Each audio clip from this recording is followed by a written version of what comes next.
آج نبی کسی کو کہہ رہا تھا کہ ہمارا دین ہے پیروں والا، ہمارا دین سیرت والا نہیں ہے. بر صغیر میں سیرت سے دین نہیں آیا. یہاں بس ہمارے حضرت صاحب وہ کہی جائے جس سے ملتا تھا، جس سے مدرسے جاتا تھا، ہمارے حضرت یہ کہا کرتے تھے، ہمارے حضرت وہ کہا کرتے تھے. بہت تھوڑے لوگوں سے میں نے یہ بات سنی کہ جناب رسول اللہ صلی اللہ علیہ وسلم یہ فرماتے تھے،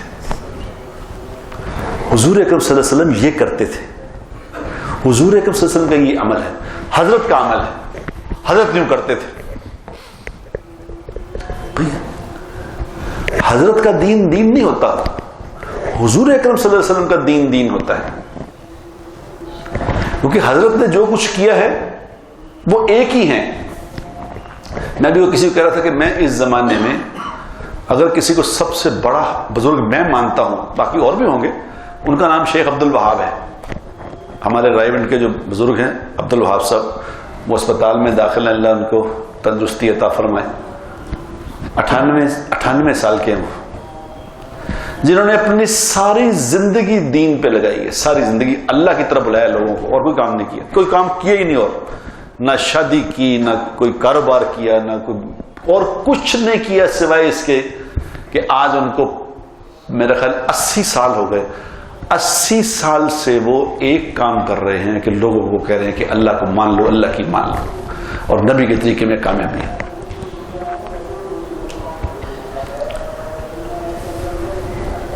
لیکن میرا چونکہ ان سے بڑی شفقت فرماتے، تو میں نے کہا، میں کہ بھائی صاحب آپ نے لوگوں کو تباہ کر دیا. کہتے اچھا میں نے کیسے تباہ کیا؟ میں نے کہا جی لوگ آپ جیسا بننا چاہتے ہیں، آپ جیسا بن نہیں سکتے، تباہ ہو جاتے ہیں. تو فرمانے لگے کہ میں تو لوگوں کو نہیں کہتا میرے جیسے بنو. جی لوگ تو بننا چاہتے ہیں. تو کہتے میں تو نہیں کہتا، میں تو کہتا ہوں نبی کے طریقے پہ آؤ. وہ فرمانے لگے میں تو لوگوں کو کہتا ہوں کہ نبی کے طریقے میں کامیابی ہے. اب جس طرح انہوں نے شادی نہیں کی تو سارے ہی نہ کریں شادی، کیا کر سکتے ہیں؟ کیا خیال ہے؟ انہوں نے تو کوئی کاروبار نہیں کیا تو سارے ہی نہ کریں تو دنیا بند ہو جائے گی. نبی کا طریقہ یہ نہیں ہے. نبی کے طریقے میں تو شادیاں ہیں، کام ہے، کاروبار ہے. لیکن اس طرح شیخ عبد الوہاب جیسے لوگ جو ہیں اللہ چن لیتے ہیں.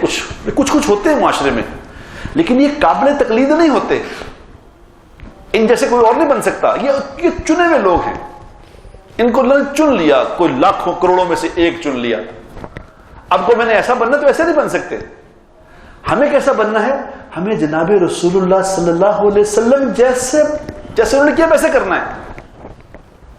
کسی بزرگ کی تقلید نہیں کرنی، کیونکہ بزرگ تو چنے ہوئے. بس کوئی ولی ہے، کوئی کتب ہے، وہ چن ان کو اللہ نے ایکسیپشنز ہیں. وہ ایکسیپشنز قابل تقلید نہیں ہوا کرتے.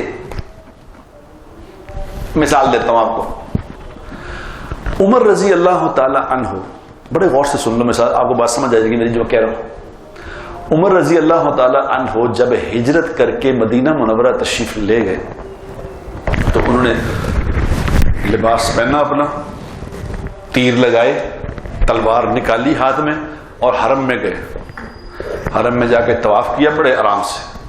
طواف کر کے جو کفار کے جھمکٹے ادھر ادھر بیٹھے تھے وہ کے پاس گئے کہ میں ہجرت کر کے جا رہا ہوں، روک لو مجھے، کوئی ہے مجھے روک لے، میں جا رہا ہوں. کھلی آواز لگا کے تلوار ہاتھ میں لیے جا رہے، کسی کی جرت نہیں ہے. یعنی دلیری کا ان کا یہ عالم تھا کہ سب کو للکار کے پھر وہ گئے پیچھے. آؤ میرے پیچھے کسی جانے دو. آپ کوئی نہیں آیا. اب حضور اکرم صلی اللہ علیہ وسلم گئے. جب حضور اکرم صلی اللہ علیہ وسلم ہجرت پہ گئے تو رات کو چھپ کے بستر پہ علی رضی اللہ کو لٹا دیا کہ تم لیٹ جاؤ تاکہ پتہ نہ چلے میں ہوں کہ چلا گیا ہوں. اور پھر چھپتے چھپاتے پنجوں پہ چل رہے، پنجوں پہ، پورے پاؤں نہیں زمین پہ رکھ رہے، کیونکہ اس وقت زمانہ یہ تھا کہ کھوجی ہوتے تھے نا، وہ پکڑ لیتے تھے.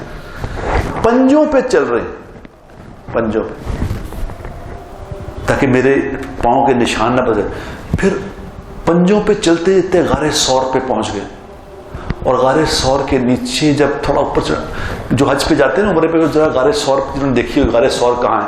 غار ثور یوں ہے، غار سور ہے آسمان پہ، اب وہاں چڑھنا ہے تو آپ صلی اللہ علیہ وسلم فرما رہے ہیں کہ میں نہیں چڑھ سکتا، مجھ سے اب چڑھا نہیں جاتا. یوں پنجوں پہ چلنے سے پاؤں زخمی ہوئے ہیں. ابو بکر صدیق رضی اللہ عنہ نے اٹھایا آپ صلی اللہ علیہ وسلم کو، اوپر پیچھے اٹھا کے اب وہ پہاڑ پہ چڑھے اور جا کے غار میں چھپ گئے. 3 دن تک وہاں چھپے رہے. وہ خیر بعد لمبی. اب سب بات سمجھنے کی یہ ہے کہ کیا حضور اکرم صلی اللہ علیہ وسلم بزدل تھے؟ نعوذ باللہ. عمر رضی اللہ تعالیٰ دلیر تھے؟ آپ صلی اللہ علیہ وسلم بزدل تھے؟ کیا خیال ہے؟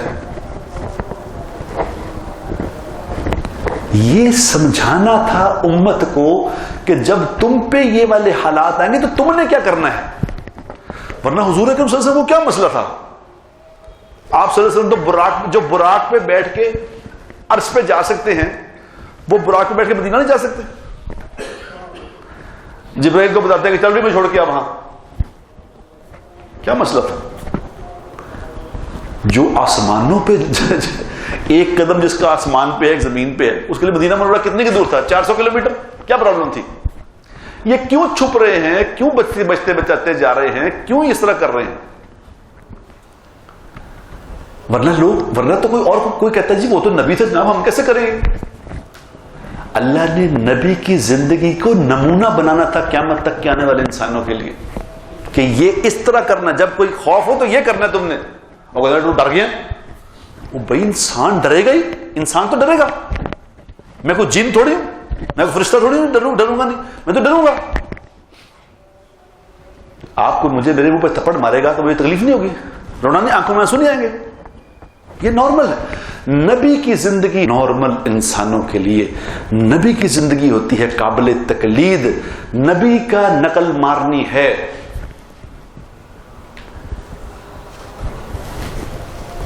بزرگوں کی نہیں مارنی نقل، نبی کی مارنی ہے. نبی کی نقل مارو. ایک بزرگ ساری رات نماز پڑھتے ہیں، تو بزرگ ہیں پڑھ رہے ہیں. اب کہ جی میں نے بھی پڑھنی ہے، میرے لیے وہ نہیں ہے، میرے لیے نبی ہے. حضور اکرم صلی اللہ علیہ وسلم کے پاس ایک آدمی آیا، انہوں نے کہا کہ جی میں ساری رات نفل پڑھتا ہوں، سارا دن روزہ رکھتا ہوں. تو آپ صلی اللہ علیہ وسلم کو کیا چاہیے تھا؟ آپ صلی اللہ علیہ وسلم کہتے ہیں شاباش، ویری گڈ، بہت اچھے. تو آپ صلی اللہ علیہ وسلم نے کیا کہا؟ آپ صلی اللہ علیہ وسلم نے اس سے فرمایا کہ تم مجھ سے زیادہ نیک ہو، تم مجھ سے زیادہ نیک ہو. انہوں نے کہا میرے ماں باپ آپ پہ قربان ہیں، آپ سے زیادہ نیک. تو آپ نے فرمایا میں سوتا بھی ہوں جاگتا بھی ہوں، سویا بھی کرو جاگا بھی کرو، میں روزہ رکھتا بھی ہوں، میں افطار بھی کرتا ہوں، کبھی رکھو کبھی نہ رکھو. تو اس نے کہا جی بالکل آئندہ ایسے کرو. حضور کی زندگی ہے. کیا بات ہے، کیا بات ہے. ہمارے ہاں لوگ دین سے دور جو ہوئے ہیں نا، وہ اسی بات پہ ہوئے ہیں کیونکہ سامنے نبی کی زندگی نہیں.